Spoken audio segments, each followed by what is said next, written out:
Ouais, comme vous le voyez à l'instant, le réveil est quand même très très compliqué, mais je vais y arriver. Vous interroge sur la façon, oui, sur les normes de genre que vous mettez en place dans une structure, qu'elles sont invisibles pour ceux qui les portent, et que donc on n'aime pas trop qu'on vienne pointer les choses. Voilà, maintenant.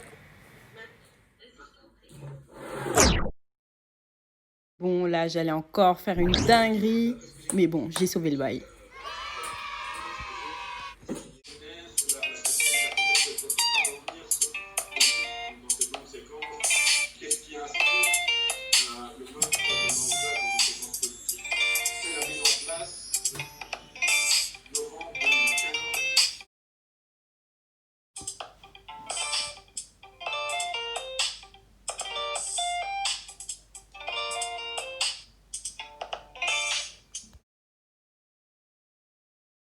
Ça roule ma poule.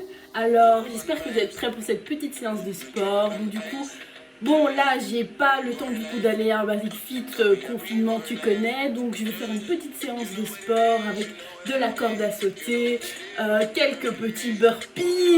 Et il faut commencer absolument par des échauffements. Je ne suis pas coach sportif, mais j'ai des amis en médecine et spécialistes de motivation, diète et activités sportives en tout genre qui me conseillent toujours de faire les étirements avant l'entraînement. Quand je suis à Basic Fit, techniquement je fais 5 minutes de vélo pour pouvoir justement un peu échauffer mes muscles. Donc c'est parti!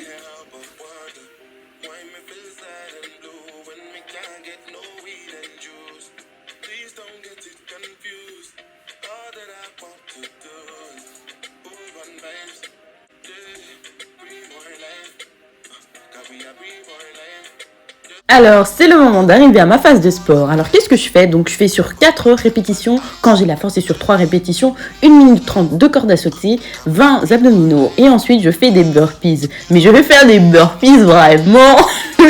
Je vous laisse voir.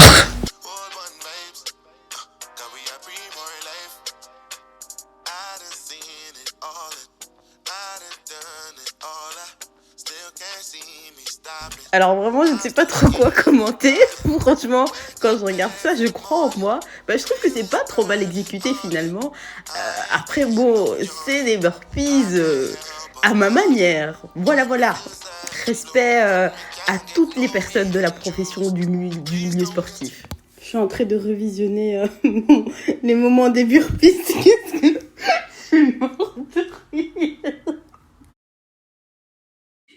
Bienvenue dans ma salle de bain. Ouais, c'est vrai. Il y a là les produits. J'ai l'impression qu'on est chez Di là.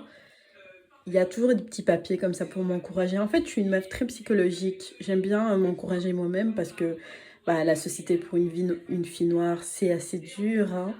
Et voilà, si tu additionnes ça aux problèmes quotidiens, tout ça, c'est pas super facile. Et là, j'ai ma petite salle de bain. Et franchement, j'ai dû faire 1 année en colocation pour comprendre à quel point c'est trop bien de prendre sa douche tout seul. Mon Dieu, l'intimité, les gars, c'est trop important dans une vie. Et vraiment, chaque douche chaude, je pense que c'est un moment de bonheur. Donc, comment vous allez?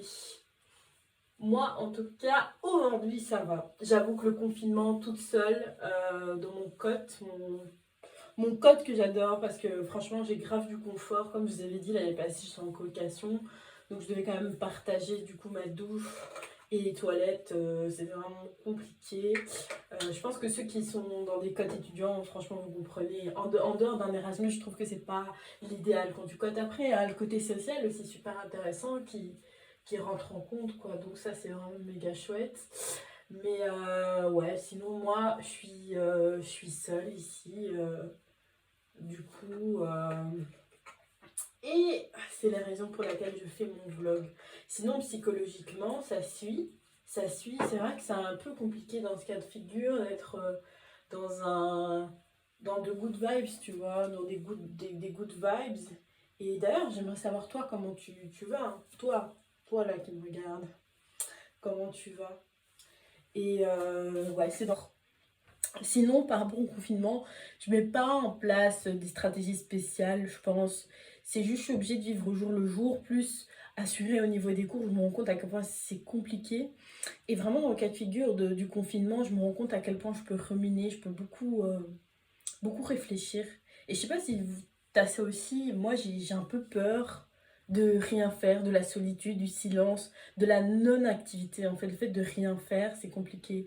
Parce qu'être toujours dans des actions scolaires, j'ai l'impression, surtout dans le cas du confinement, comme je vois pas de prof, je vois pas d'institution scolaire, etc., j'ai l'impression de travailler dans le vent. J'ai l'impression que même les profs, parfois, sont burn-out, ou eux-mêmes se battent en fait pour rester là, tu vois. Et ouais, j'avoue. Ouais, tu te doutes bien que je devais quand même manger un moment, donc je me suis fait un petit émincé d'oignons avec du poivron, des champignons, revenu à une sauce tomate et beaucoup d'épices, et c'était super bon avec des pâtes.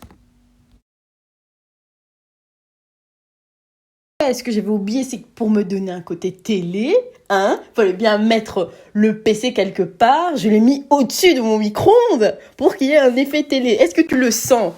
Est-ce que tu le sens, cher ami? Je suis tout à fait d'accord. À un moment, on ne pouvait pas l'appeler féminisme en tant qu'outil politique, mais oui, il y a toujours eu un féminisme en Afrique. Oui, alors justement, on va parler de ça. Finalement, si on devait expliquer à... Alors ce documentaire, il parle en fait de la situation des femmes noires du coup en Afrique et ces spécialistes mentionnent le fait que l'Afrique n'a pas attendu l'influence occidentale pour développer son propre féminisme. Néanmoins, dans le contexte africain, les femmes donc d'origine afrodescendante n'ont pas eu la possibilité de pouvoir revendiquer le féminisme comme outil politique, mais voilà, le féminisme a toujours fait partie de l'Afrique et ceci depuis bien longtemps. Pour celles qui veulent, ou ceux bien sûr qui veulent voir l'éventuel lien YouTube, donc c'est, voilà, existe-t-il un féminisme africain? C'est sur YouTube.